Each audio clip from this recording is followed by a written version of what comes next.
Hello everyone, hope you all are doing good. So now we are going to discuss about our next topic, that is correlation. Correlation of the science with other subjects. ठीक है जी, तो उसके बारे में हम पढ़ेंगे कि जैसे हम साइंस सब्जेक्ट पढ़ते हैं ये दूसरी सब्जेक्ट से कैसे कोरिलेटेड है। तो उससे सबसे पहले हम पढ़ेंगे कोरिलेशन होता क्या है। सो कोरिलेशन मीन्स, कोरिलेशन क्या होता है, ये दो चीज़ें हैं, एक चीज़ ये है एक चीज़ ये है, तो दोनों क्या है एक दूसरे से जब रिलेटेड हो उसको हम कोरिलेशन बोलते हैं।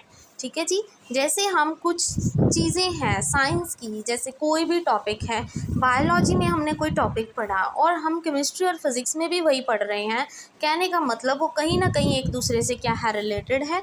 और जब एक सब्जेक्ट हमें दूसरे सब्जेक्ट में हेल्पफुल हो या उन दोनों का रिलेशन हो कहीं ना कहीं, मतलब जो कंसेप्ट है वो सेम हो, उसको हम बोलते हैं कोरिलेशन। ठीक है, कोरिलेशन क्या है, relationship between different subjects of the curriculum.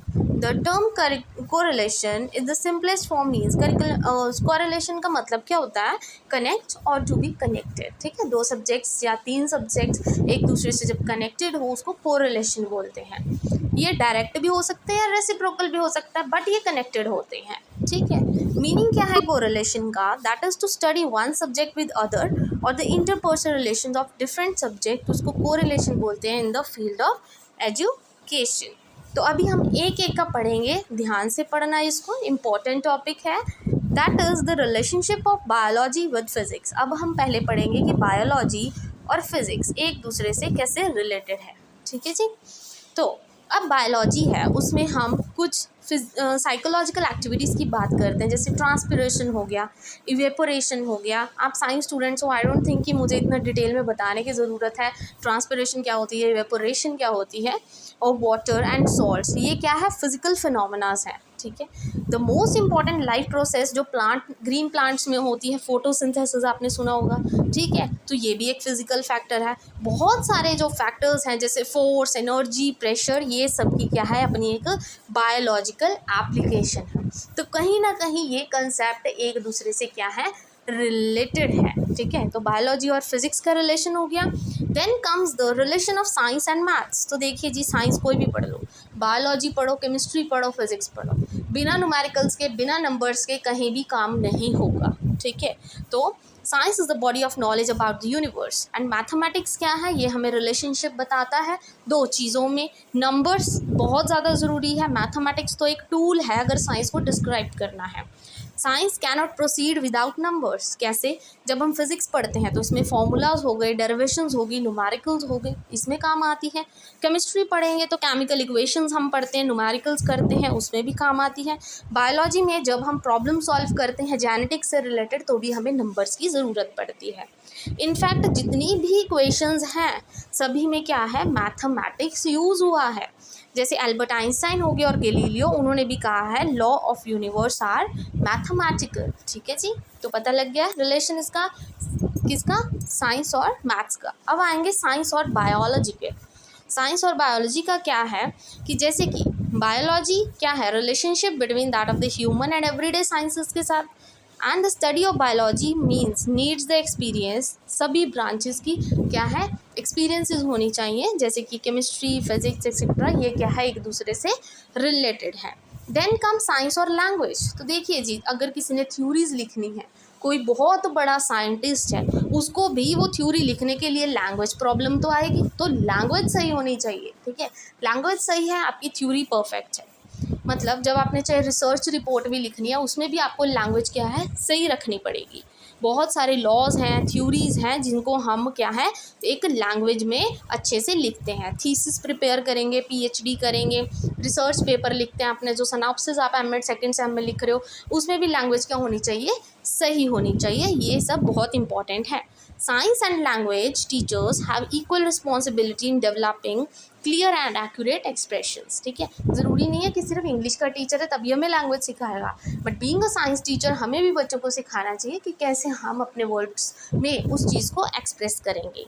Then comes the relationship of science and geography. तो देखिए ज्योग्राफी में हम क्या पढ़ते हैं, प्रेशर, टेम्परेचर एक्सेट्रा, ये सब साइंस के टॉपिक्स हैं। वाटर साइकिल हम पढ़ेंगे, कंडेंसेशन से रिलेटेड, प्रेसिपिटेशन से रिलेटेड, ये भी साइंस के टॉपिक्स हैं। क्लाइमेट्स के बारे में, सीजन्स के बारे में, ये सब चीज़ें क्या है, साइंस की ही हैं। फिर भी हम ज्योग्राफी में पढ़ते हैं, ये कहीं ना कहीं क्या है, इनका भी इंटर रिलेटेड है। ज़रूरी नहीं यही टॉपिक्स लिखने हैं, जो आपको याद आ रहा है, लगता है कि रिलेशनशिप बन रहा है, देन राइट इट, ठीक है। Then comes science and drawing. तो देखिए जी, जब हम साइंस पढ़ते हैं, डायग्राम्स ड्रॉ करते हैं, तो ड्राइंग तो अच्छी होनी ही चाहिए।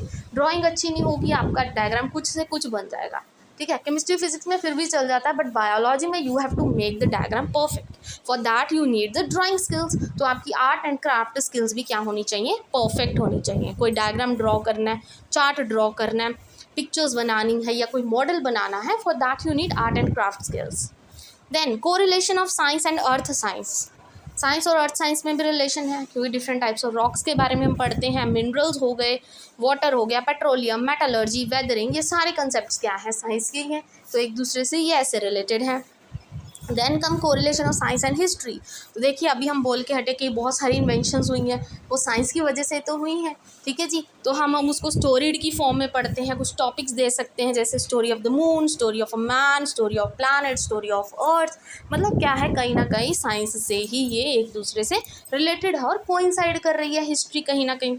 Correlation of science and music, last topic, that is correlation of science and music. तो देखिए, साइंस में आप क्या करते हैं, बच्चे को नॉलेज देते हैं। फिजिक्स पढ़ी होगी, फिजिक्स में साउंड्स की बात करते हो, ठीक है। उसमें आप बच्चे को वाइब्रेटिंग ऑब्जेक्ट्स की बात करवाते हो, वाइब्रेटिंग मोशंस के बारे में समझाते हो, ऑसिलेटरी मोशन समझाते हो, या वाइब्रेशंस तो चलो म्यूज़िक से रिलेटेड है, ठीक है। स्ट्रिंग के बारे में बताते हो, हाउ वोकल कोड्स के बारे में बताते हो। तो ये सब चीज़ें क्या आ जाती हैं, म्यूज़िक से ही तो रिलेटेड है, ठीक है।